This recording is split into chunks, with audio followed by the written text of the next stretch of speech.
Bonjour à tous et bienvenue dans cette vidéo.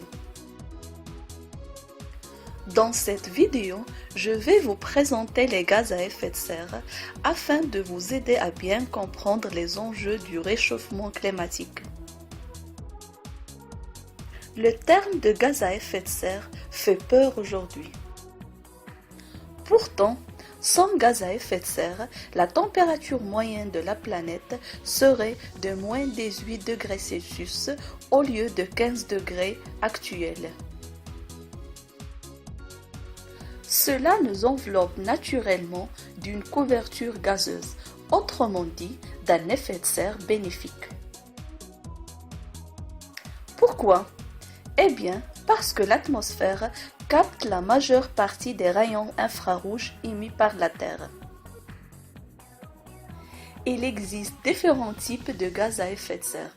C'est le dioxyde de carbone, le CO2, qui est aujourd'hui le gaz à effet de serre le plus présent dans l'atmosphère. Elle représente 70%. On trouve ensuite le protoxyde d'azote, le méthane et les gaz fluorés. Chacun de ces gaz exerce une intensité plus ou moins forte en termes d'impact de réchauffement et de durée de vie. Le potentiel de réchauffement de la planète est un moyen de comparer les différents gaz à effet de serre. Cet indice permet de quantifier et prédire l'impact relatif de tel et tel gaz sur le réchauffement de la planète. Ainsi, le protoxyde d'azote est 2 fois plus puissant que le CO2, le méthane 20 fois plus. Quant aux gaz fluorés, ils sont 1000 fois plus puissants.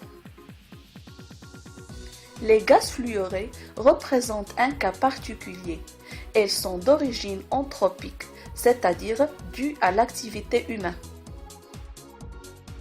Aujourd'hui, la production de chlorofluorocarbone a été stoppée. La production de hydrochlorofluorocarbone gelée et on estime que la couche d'ozone pourrait retrouver son état de 1980 entre 2055 et 2065.